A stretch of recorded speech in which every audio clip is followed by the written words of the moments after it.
لے کر آئی ہوں شکاریات سیریز میں ایک اور زبردست کہانی جس کا عنوان ہے نیل گری کے خونخوار ریچھ۔ اس کے مصنف ہیں شوکت ہاشمی۔ اگر آپ میرے چینل پہ نیو ہیں تو چینل کو سبسکرائب ضرور کر لیں، ویڈیو پسند آئے تو اسے لائک کیجئے گا، زیادہ سے زیادہ شیئر کیجئے گا اور اچھا سا کامنٹ کیجئے گا۔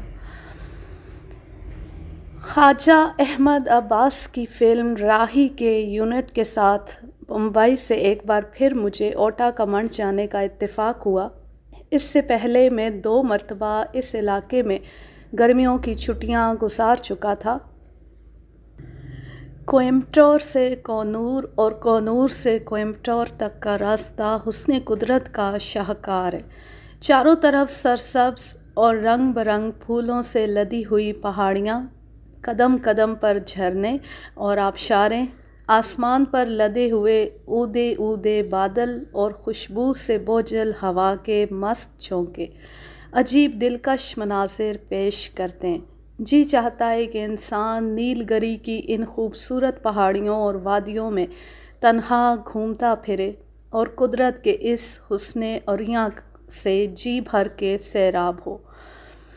کونور کے ڈیوس ہوٹل میں ہماری رہائش کا انتظام تھا، لیکن میں نے ہوٹل کے بجائے مسز اولگا رابرٹ کے پینک گیسٹ ہاؤس میں ٹھہرنا زیادہ بہتر سمجھا۔ ڈیوس ہوٹل مسافروں سے کھچا کھچ بھرا ہوا تھا اور رہی سہی کسر ہمارے یونٹ کے 22 افراد نے پوری کر دی تھی۔ میری دیکھا دیکھی دیو آنند، اچلا سچ دیو، ڈیوڈ اور خواجہ احمد عباس بھی گیسٹ ہاؤس میں منتقل ہو گئے۔ یہ مقام ڈیوس ہوٹل سے 1.5 میل نشیب کی جانب واقع ہے۔ سول لائن کا علاقہ ہونے کی وجہ سے یہاں ڈیوس کی بنسبت زیادہ سکون اور خاموشی تھی۔ پہلی رات ہم لوگ اپنے تمام ہاتھی گھوڑے بیچ کر سوئے۔ صبح پو پھٹنے سے پہلی ملازم نے ہمارے دروازوں پر دستک دے کر ہمیں بیدار کر دیا۔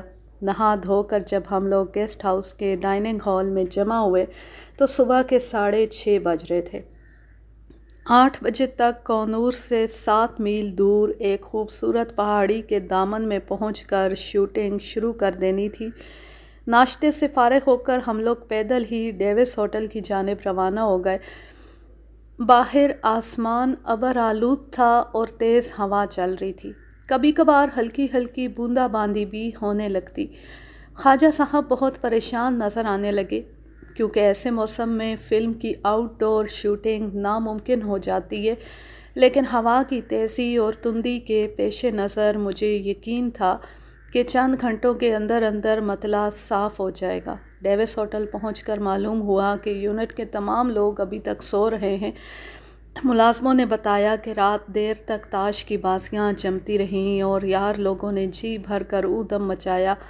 ظاہر ہے کہ ایسی صورت میں صبح سویرے اٹھنا بہت مشکل ہے۔ دروازے پیٹ پیٹ کر ان لوگوں کو اٹھایا گیا اور جب سب لوگ نہانے دھونے میں مصروف ہو گئے تو دیو آنند، اچلا سچ دیو اور میں نے فیصلہ کیا کہ کاروں کے آنے اور یونٹ کے ساز و سامان لوکیشن پہنچنے کا انتظار کیے بغیر ہم لوگ لوکیشن کی طرف پیدل روانہ ہو جائے۔ موسم بہت خوشگوار تھا۔ ہم لوگ جب ڈیوس ہوٹل سے نیچے اترے تو ہلکی ہلکی پھوار پڑ رہی تھی۔ مجھے لوکیشن کا راستہ معلوم تھا، لہٰذا ہنستے گاتے کھیلتے کودتے ہم تینوں شارٹ کٹ سے لوکیشن کی سمت روانہ ہو گئے۔ لگ بھگ 1.5-2 میل کا فاصلہ طے کرنے کے بعد مجھے محسوس ہوا کہ میں راستہ بھول گیا ہوں۔ چاروں طرف اونچی اونچی پہاڑیاں تھیں، گھنے پھلدار درخت ہوا کے تیز جھونکوں سے دیوانہ وار جھوم رہے تھے۔ دائیں بائیں ان گنت پگڈنڈیوں کے جال بچھے ہوئے تھے۔ میں نے ایک جھرنے کے کنارے رک کر بغور چاروں طرف دیکھا۔ کہیں آبادی کا نام و نشان تک نہیں تھا۔ ہوا کے شور اور جنگلی جانوروں کی چیخ و پکار سے کان پڑی آواز نہیں سنائی دیتی تھی۔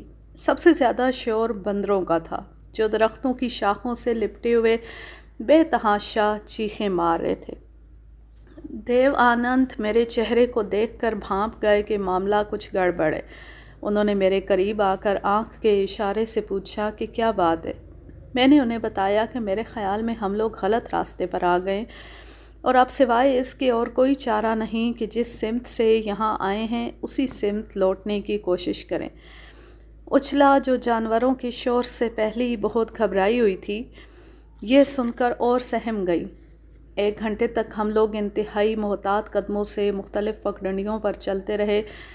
دن کے 9 بج چکے تھے مگر گھنے سیاہ بادلوں کی وجہ سے شام معلوم ہوتی تھی۔ اچانک بادل زور سے گرجا۔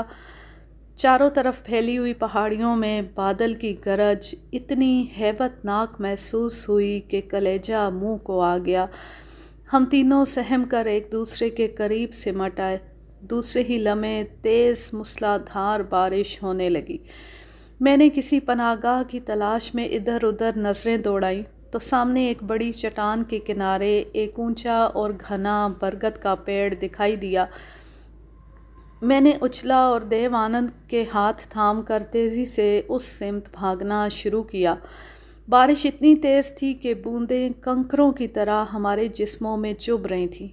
10 منٹ کی جدوجہد کے بعد ہم لوگ پیڑ کے نیچے پہنچ گئے اور تنے کے قریب پتھروں پر خاموشی سے بیٹھ گئے۔ بارش ہر لمحہ تیز تر ہوتی جا رہی تھی۔ چاروں طرف برساتی نالے رواں دواں تھے۔ بارش درخت کی گھنی شاخوں سے چھن چھن کر ہمارے سروں پر برس رہی تھی۔ ہم لوگ سکتے کے عالم میں بیٹھے چاروں طرف دیکھ رہے تھے۔ اچانک مجھے اپنی داہنی سمت سے کسی جانور کے غرانے کی آواز آئی۔ میں نے سر گھما کر دیکھا۔ برگد کے پیڑ سے لگ بھگ 50 گز دور سیاہ رنگ کے ریچھوں کا ایک جوڑا غراتا اور تیزی سے بھاگتا ہوا ہماری طرف آ رہا تھا۔ ایسا محسوس ہو رہا تھا جیسے وہ کسی چیز سے انتہائی خوفزدہ ہیں۔ اچھلا سچدیو نے زور سے ایک چیخ ماری اور اپنی جگہ سے اٹھ کر میرے اور دیو آنند کے درمیان آ کر کھڑی ہو گئی۔ میں نے آنے والے خطرے کا مقابلہ کرنے کے خیال سے لپک کر برگد کی ایک موٹی شاخ کو جھٹکا دیا اور ایک لمبی ڈال توڑ لی۔ دل ہی دل میں نے اپنے آپ کو ملامت کی کہ گھر سے نکلتے وقت اپنی رائفل ساتھ کیوں نہ لے لی۔ مجھے شاخ توڑتے دیکھ کر دیو آنند نے بھی اٹھ کر اپنے جسم کی پوری طاقت سے ایک شاخ توڑی اور پھر ہم دونوں اچھلا کو اپنے پیچھے کر کے اس کے سامنے کھڑے ہو گئے۔ ریچھوں کا جوڑا نشیب میں پہنچ کر رک گیا۔ ان کے اور ہمارے درمیان 12 فٹ چوڑا برساتی نالا حائل تھا۔ ایک لمحے کے لیے رک کر انہوں نے اپنے پیچھے دیکھا، پھر پلٹ کر ہم لوگوں پر نظریں ڈالیں۔ نر ریچھ نے تھوتنی اٹھا کر ایک ڈراؤنی چیخ ماری اور پھر اپنی مادہ کو دھکیلتا ہوا نالے کے ساتھ ساتھ بائیں طرف مڑ گیا۔ خوف و دہشت کے مارے ہمارے جسم پسینے میں شرابور ہو گئے۔ ریچھوں کے اوجھل ہوتی ہم لوگوں نے پلٹ کر اچھلا کی طرف دیکھا۔ وہ دوپٹے کے آنچل سے منہ چھپائے پتھر پر نڈھال بیٹھی تھی۔ تھوڑی دیر کے بعد بارش تھم گئی۔ ابھی ہم نالے کا پانی کم ہونے کا انتظار کر رہے تھے کہ آسمان کھل گیا اور تیز دھوپ کی کرنیں چاروں طرف پھیل گئیں۔ ہم نے اچھلا کو سہارا دے کر اٹھایا اور پھر اندازے سے ایک سمت کو روانہ ہو گئے۔ ایک پہاڑی عبور کرنے کے بعد ہمیں ایرا کنڈو جانے والی سڑک کا سفید سنگ میل نظر آنے لگا۔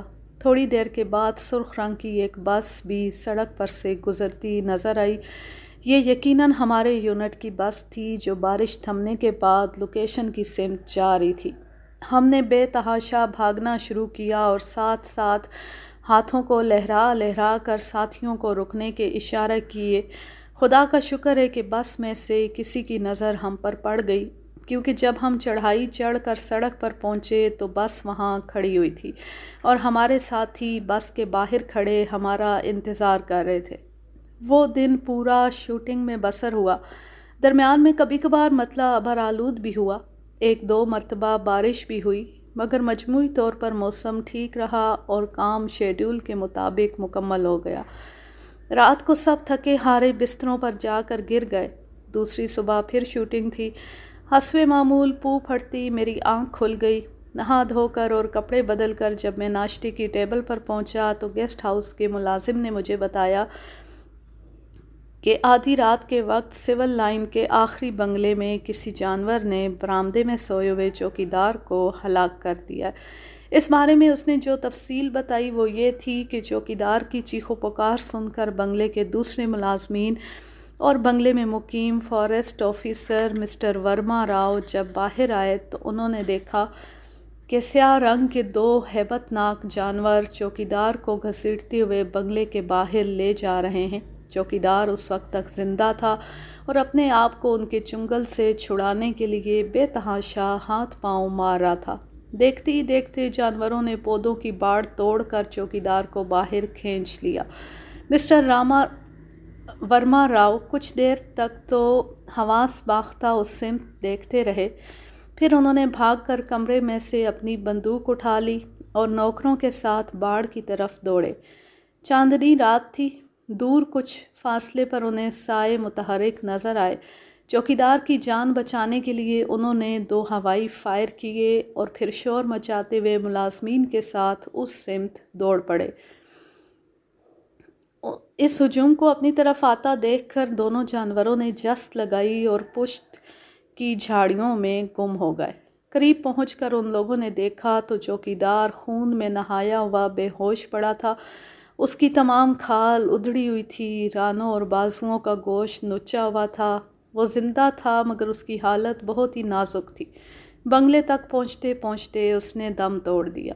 اس روز میری شوٹنگ نہیں تھی مگر میرا ارادہ تھا کہ میں لوکیشن تک یونٹ کے ساتھ جاؤں گا اور پھر ادھر ادھر کی پہاڑیوں میں شکار کھیلوں گا۔ شام کو پھر یونٹ کے ہمراہ کونور واپس آ جاؤں گا، لیکن ملازم کی زبانی اس حادثے کی خبر سن کر میں نے اپنا ارادہ بدل دیا۔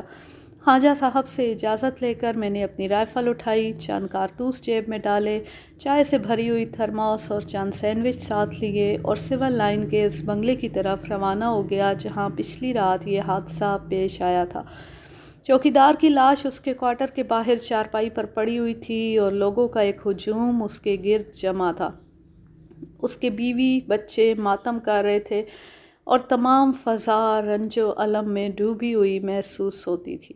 میں نے چوکیدار کی لاش کو بخور دیکھا، اس کے تمام جسم پر خراشیں تھیں، کندھے اور رانوں کا گوشت نچا ہوا تھا اور سفید ہڈیاں نظر آ رہی تھیں۔ لاش بڑی خوفناک حالت میں تھی۔ اسے دیکھ کر میں دہشت سے لرز اٹھا۔ میرے ہاتھوں میں نئی جرمن رائفل دیکھ کر مسٹر سیشا دری کو کسی نے خبر کر دی۔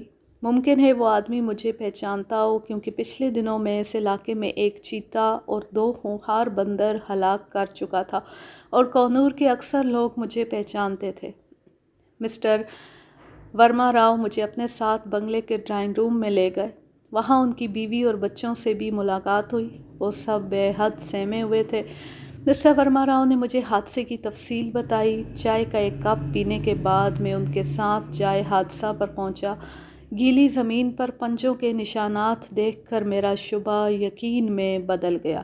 وہ انہی ریچھوں کے پنجوں کے نشانات تھے جن سے کل میری سرسری ملاقات ہو چکی تھی اور جن سے ہم بال بال بچ گئے تھے۔ مسٹر راؤ میرے ہمراہ چلنے پر بضد تھے مگر میں نے بصد اصرار انہیں روکا۔ ٹوٹی ہوئی باڑ کے نیچے ایک ڈھلان تھی۔ ڈھلان کے اختتام پر برساتی نالا تھا جس میں سے زیادہ 1.5-2 فٹ پانی تھا۔ نالے کے پار گھنی جھاڑیاں تھیں جو پہاڑی کے دامن میں دور تک چلی گئی تھیں۔ ڈھلان سے اتر کر جب میں نالے میں آیا تو نالا پھلانگتے ہوئے مجھے دور تک ان کے پنجوں کے نشانات نظر آئے۔ نالا عبور کر کے میں نے رائفل لوڈ کی۔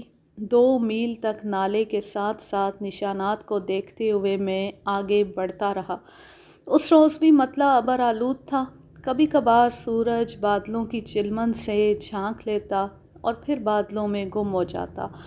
2-2.5 میل کا فاصلہ طے کرنے کے بعد میں نے پلٹ کر دیکھا۔ دور دور تک آبادی کا نام و نشان نہیں تھا۔ کونور کے بنگلے پہاڑیوں کے پیچھے گم ہو چکے تھے اور ہر طرف ایک پرہول سناٹا طاری تھا۔